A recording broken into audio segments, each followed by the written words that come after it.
Ladies and gentlemen, we're live. We're about to go to break here in a moment. Joe Rogan, my good buddy, visiting here in Austin, is busy beating up the microphone right now. We're going to talk about a lot of stuff in the next hour and 10 minutes. Joe, good to have you here. Good to be here. Thanks, buddy. What's going on? Oh, I like how we just shook hands, even though we've already shook hands and hugged, and we got to shake hands for you guys. Exactly. Very important. Are you saying it's bad we did that? No, I'm not saying it's bad. Joe's always, keep it real, Jones. Keep it real, Alex Jones. I'm about Fight the power. One day closer to victory.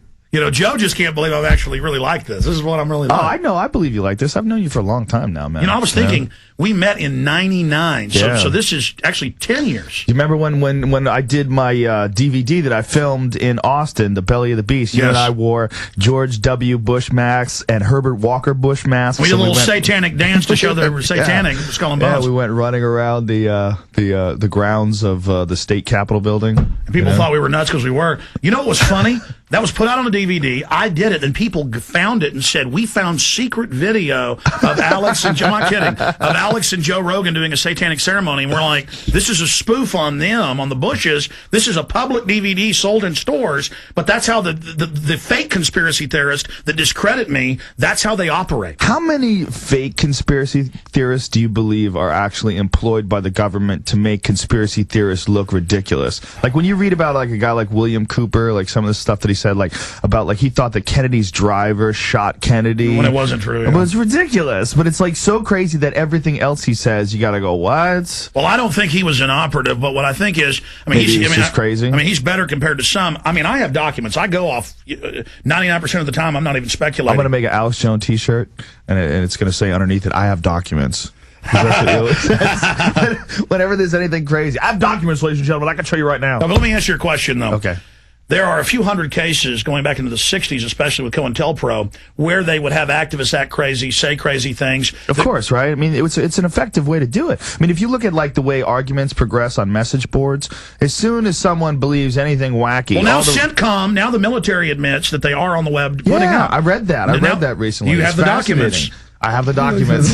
Well, you do, see? But it's fascinating how they have, like, directions on how to troll people, how to bait them in arguments, how to respond when you're being, Yeah, that's all come out. That's all come out. It's fascinating. So we know that hundreds have been caught. We know CENTCOM's hired tens of thousands, and they even have private PR firms that do it. And so, yes, it is there. But more often than not, I'm sad to say, the crazies, it's just schizophrenics and people, too. I mean, there are outright nuts. Stay there. Joe Rogan in studio, ladies and gentlemen. The InfoWar continues. Phase 1. All right, this hour and 5 minutes we've got left with Joe is just going to go by so quickly. So let's go ahead and get into it. During the breaks, we're having even more interesting discussions than we're having on air. You were asking me, what's this Ron Paul clip I've got on the screen over here? And I was saying I played it earlier where suddenly Glenn Beck comes out and goes, the world government's real. The international bankers are dangerous. They're more dangerous than standing armies. Thomas Jefferson quotes, what do we do? They're bankrupting us by design. But now he's doing it on Fox News, so that's going to discredit that message. But you were bringing up Ron Paul and his ideas. Why do you think that it discredits that message? I mean, if he's saying it on Fox News, maybe they're saying it because they're really worried about it now. Maybe it's gotten to the point where even the people that were, supposedly supporting a corrupt administration are now scared that it's far more corrupt than they had ever believed. Well, let's hope so. When I see a guy like Glenn Beck, I think here's a guy who wants attention. He wants to be a smart guy. He wants to be sensible. He wants to prove a point. But I feel like a lot of it's like an act. I feel like he's this American apple pie guy. And now I heard that he's doing some sort of a performance where he has a live show. Yeah. And I'm like, okay, he's like an entertainer. Well, a year ago he said the Army needs to watch and look at and be used against Ron Paul supporters. But you see what I'm saying about his opinions? I mean, if he wants to do a live show, he's an entertainer.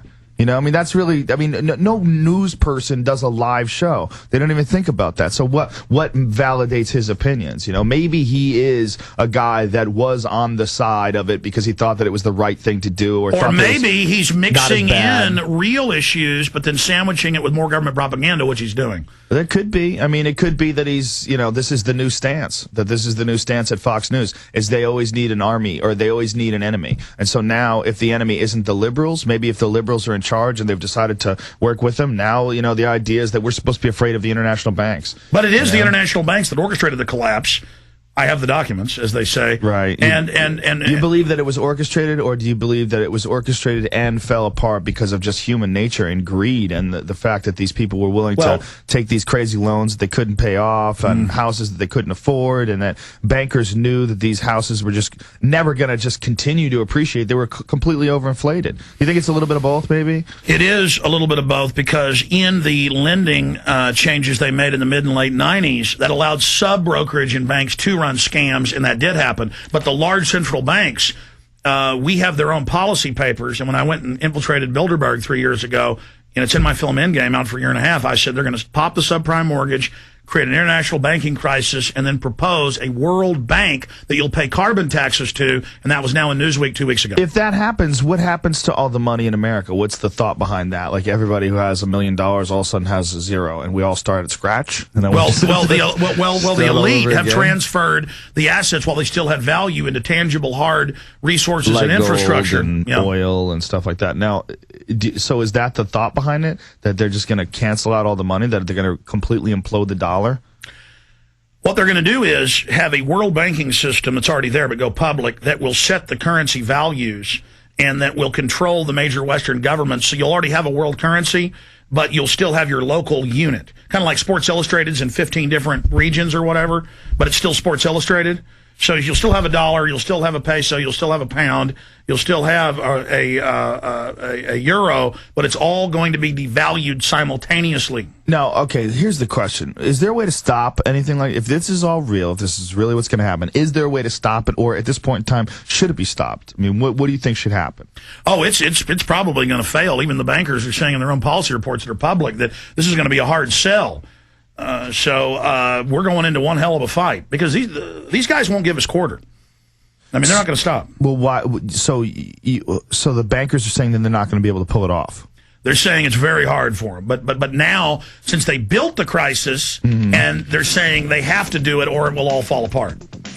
Is it possible to because of this crisis, is it possible that they could re-engineer to bring it back to life? Or is it just, I don't understand enough about the way the financial system that's what's so works. psycho about these globalists is they've created a crisis where only going to the next Ponzi scheme will save it, which then gives them all the power. So they say to the country, you better go with us or it's over. And in a way, it's really true. We'll be right back in 70 seconds with Joe Rogan. Waging war on corruption. Alex Jones on the GCN Radio Network. All right, let's move quick, Joe. There's a lot going on, a lot happening. Mainstream media. Government cover-ups. You want answers? Well, so does he.